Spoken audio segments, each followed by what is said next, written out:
Welcome to Farm to Stable, a science-based equine nutrition podcast. I'm your host, Dr. Nettie Liebert. I'm a lifelong horse person and professional equine nutritionist with the goal of helping horses and their humans create balanced diets to set them up for success, no matter what age, discipline, or circumstance.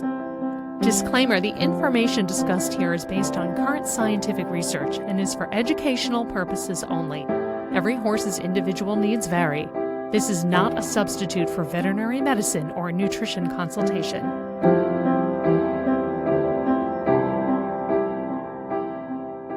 Hello and welcome to another episode of Farm to Stable and Equine Nutrition Podcast. I'm your host, Dr. Nettie Liebert, and this week I have a very special guest joining me, my good friend and colleague, equine nutritionist extraordinaire, Kristen Janicki. Hello, Kristen, and welcome. Hi, Nettie. I'm so glad to be with you. Thank you for inviting me. I'm so thrilled to have you as our very first guest. And why don't you tell us a little bit about yourself and your background? Okay. Well, I am from originally the suburbs of Chicago and grew up loving horses and rode hunter jumpers and eventing when I was growing up, and decided that I wanted to pursue a career in something related to animals. I didn't exactly know what, so did a bachelor's degree in animal science at the University of Illinois. Then went on to do a master's degree in equine nutrition at the University of Kentucky with Dr. Lori Lawrence there. And my study was looking at selenium type in brood mares and foals. So I looked at selenium source, whether it was inorganic versus organic, and if that made a difference, and it did, as to the availability of selenium, which is a lot to do with the immune function. So that was really positive. And then after that, I worked for about 10 years in extension with the 4-H horse program here in Kentucky. Then I transferred out of the university life into corporate America and worked for a company, Buckeye Nutrition, which is Mars Horse Care US, owned by Mars, of course. So I spent about 10 years doing that, various positions in Buckeye. I was in sales for a while, then I was in R&D, and then I was in marketing. I did everything but make the feed in the plant. She literally did everything. And then I had the opportunity to change positions and try out my hand in more of the pet care aspect, which is a bigger, broader industry. So right now I'm a vet account consultant for Royal Canin. So I call on vet clinics and do the prescription diets and help them understand how to use them, and all about new products and things that we get to do. And it's great. It's really fun. I really enjoyed it. But I miss working with you. I know. That was the worst part. I know. Well, this is one way that we can still work together. Yes. Of course. And I have to say, Kristen is a brilliant, brilliant writer, especially when it comes to equine nutrition. And she's really very good about taking scientific fact, there's a hot notion for you, and relating it to the problem at hand and explaining it in a way that is not condescending and really making a very good point, which is one of the reasons I wanted to bring her on today. Because if you have a social media account or you are friends with, I don't know, other horse people, you may have seen this in the past couple of weeks, and it was a post about choke in horses. So if you are not familiar with what choke is, I'm going to read you a definition from the American Association of Equine Practitioners. So choke is an obstruction of the esophagus. So in people, you think of choking, right? It's a blockage of your windpipe. In horses, it's a choke of the esophagus, which is the tube that takes food from, when they're chewing and they swallow, down to the stomach. Unlike human medicine, where it refers to that tracheal obstruction, choke in horses is an obstruction of the esophagus. And the most common signs horse owners recognize is usually feed material coming out of the nostrils. So if you've ever seen it, it's terrifying. And it might be green stuff dripping out of their nose. And they might be salivating a lot, kind of retching, not eating, maybe acting colicky, coughing, kind of moving their head in different ways. And they can have serious consequences. So you have to call your vet immediately when this happens. But this social media post basically said, "Oh, look, if you soak your feet, it doesn't matter because the inside is is dry." So I don't know. Do you want to comment on that further? Yes, I do. So just a little background on why this post came to be that I posted about. Um, is that when we worked at Buckeye, we were very limited on our reactions to things on social media, and there's so many things to react. And most of the time, um, we kind of had to bite our tongue or keep our mouth shut because we were representing a brand. And I'm still representing, and we are both still representing a brand, but having that ability to comment from an equine nutritionist that is not working for a feed company. Now I feel like I have a little more ability to open my mouth and really give my opinion on things without having to worry about, I'm making a bad name for a certain company. So, and plus I want to really utilize, now that I'm in more of a dog and cat environment, I want to utilize my degree to a bigger extent and make sure that I'm staying current. And one of the things that frustrates me the most is these posts that go viral Mhm. on social media from people with good intentions. And granted, this woman, I'm sure she had good intentions, but the fact that it was shared like over 300,000 million times, Right. that's an exaggeration, but whatever. And I Um, agree. The intentions were good. I absolutely yeah, believe the intentions were good. but I think she, it's just completely, uh, there's a lot of inaccuracies in that post. So what she wrote was that she had a choke issue, and my dogs are going to be There's annoying. a floofy dog in the background. I know they're I see a wrestling, of tail. course. When I'm talking, they're wrestling. Yes. Um, so what her post said that she had an incidence of choke, and then she did a little experiment with just now. Granted, this woman is feeding alfalfa pellets and a commercially available grain. So all she did was take the alfalfa pellets and actually do the experiment with that and kind of left out the part with the commercial grain. So what she did a soaking experiment because she had a horse's choke, and she's like, after 12 hours of choking, there's still dry pellets in there or dryness in there. So that was her, the more you know kind of post. But really, I think there was a lot of information that she provided and some that wasn't provided that really was a better indication of why that horse choked versus just having to soak your feed for 14 hours or so. Right. Right. Um, so that's kind of where I started. One of the things that you noted, which is very true, there are a lot of different potential causes of choke.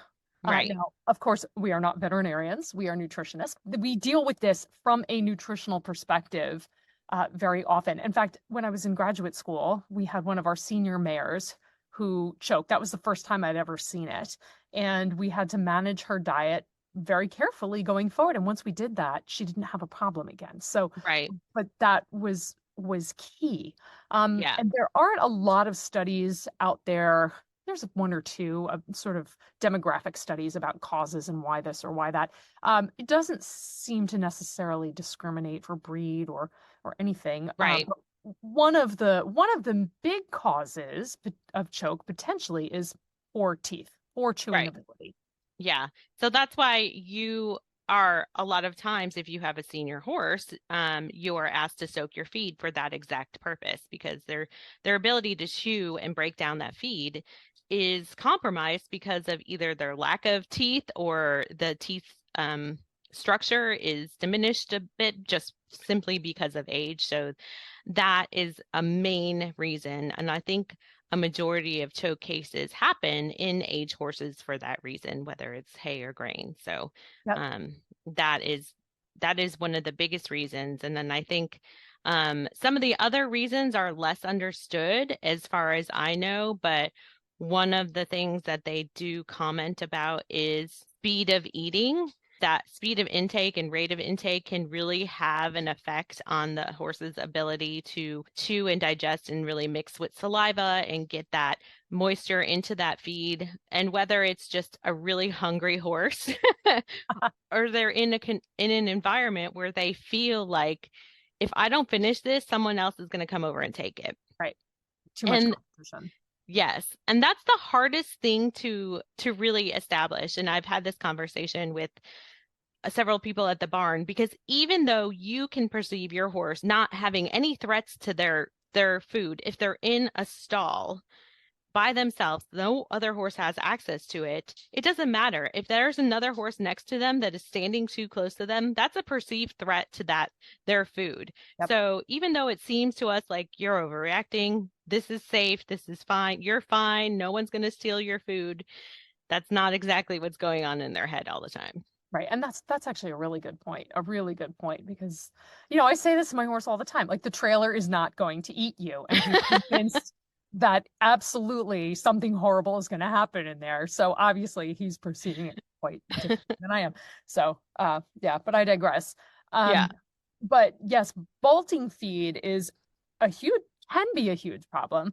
And it's one of the reasons why we do recommend soaking things like beet pulp or hay cubes, because they can have cubes can, you know, have those fine particles that fall off, and beet pulp shreds can have some small particles in there. And if they're dry, I don't know if you've ever taken, but if you've ever taken a spoonful of like wheat germ, or I don't know if you participated in that ridiculous cinnamon challenge or something, those fine particles.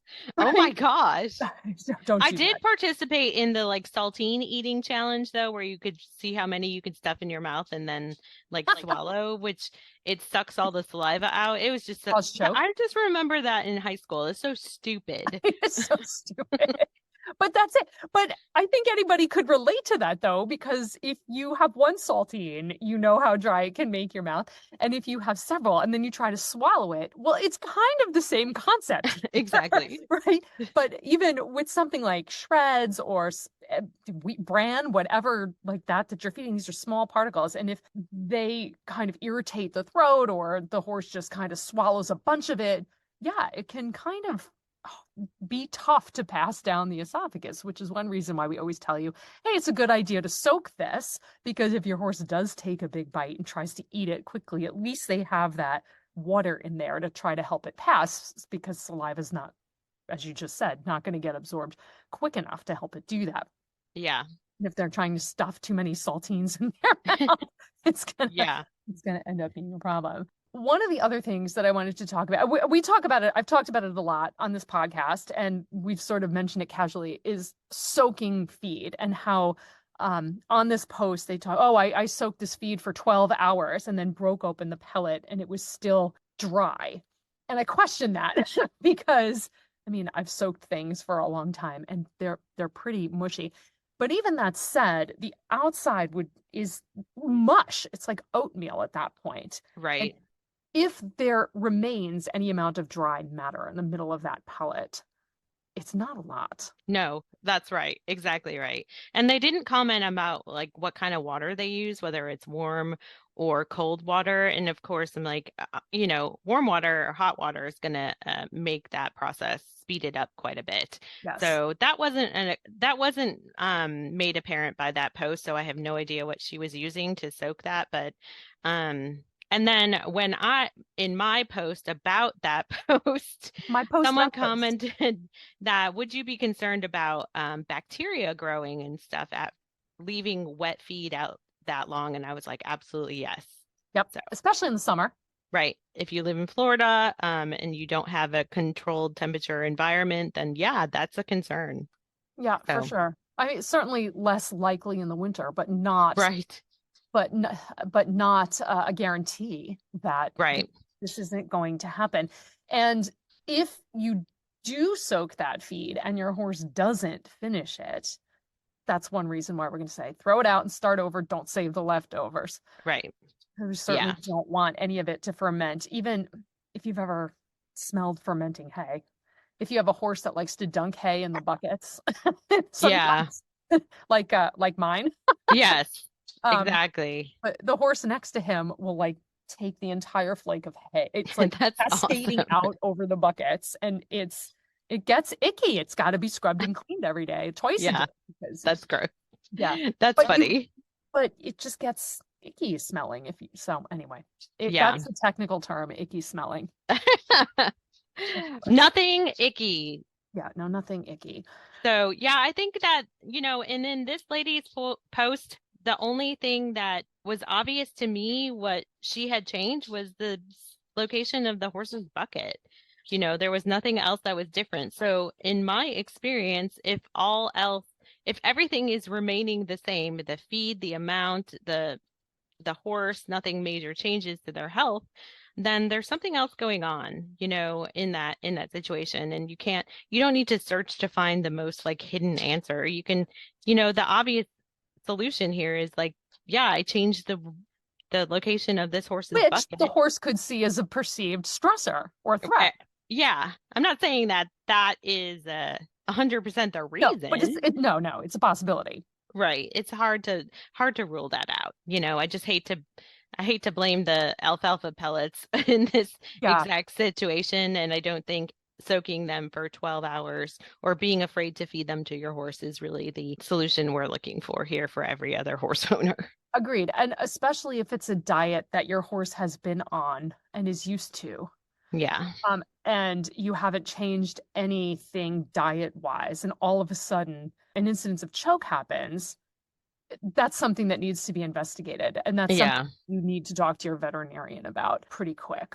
Right. And then also, they do know something I was reading in some of the vet journals is that once a horse does choke, they are more likely to choke again. And I don't know if that's because of like scar tissue that builds up or inflammation.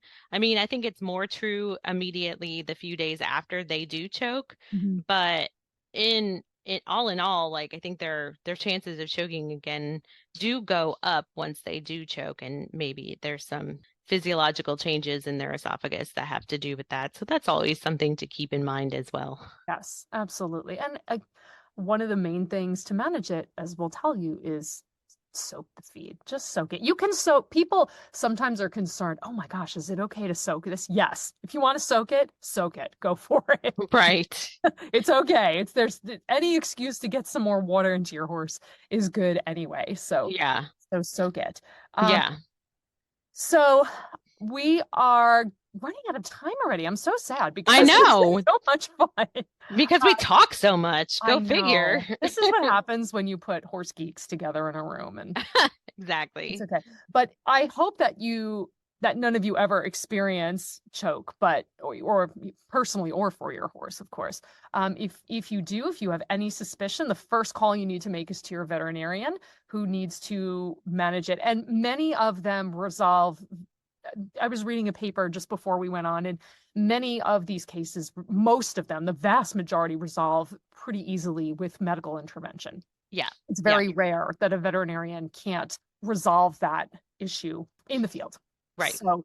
yes, you need to address it quickly and immediately. You need to, if you have a horse that's choking, you need to remove any food available, any forage, any hay, any what, like take it all away because you don't want anything adding to that impaction.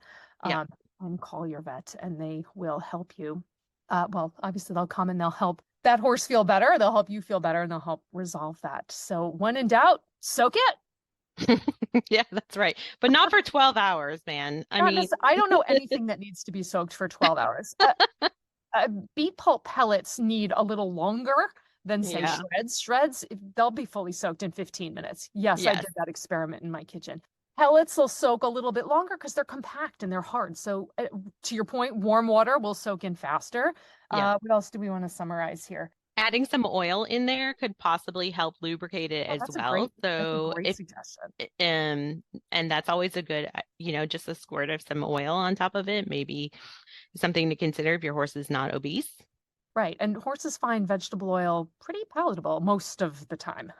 But if Right. it's kind of getting mixed in, you think, oh, oil and water, just mix it in there. It'll work. Trust us. We've Yeah. all done it. We've all had to do it at one point or another. I'll save that story for another podcast of the last one. So Ah, So I am so grateful that you came on to Farm to Stable this week, Kristen. Thank you so much. And I thank hope you for to having have me. you back in the future. Anytime you ask, I will be back. Excellent, excellent. Well, thank you everyone for listening. If you found this interesting, please, of course, like, share, leave us a comment. And if you have any questions, you can reach out to equinenutritionphd@yahoo.com. Questions, topic suggestions, any of that. This is for education purposes. So if there's topics you want to hear about, we would love to know. Thank you so much and happy riding out there. Thank you for listening to the latest episode of Farm to Stable, a science-based equine nutrition podcast. Please share and subscribe if you found the content interesting. And if you have a topic you'd like to hear about, send it to equinenutritionphd@yahoo.com.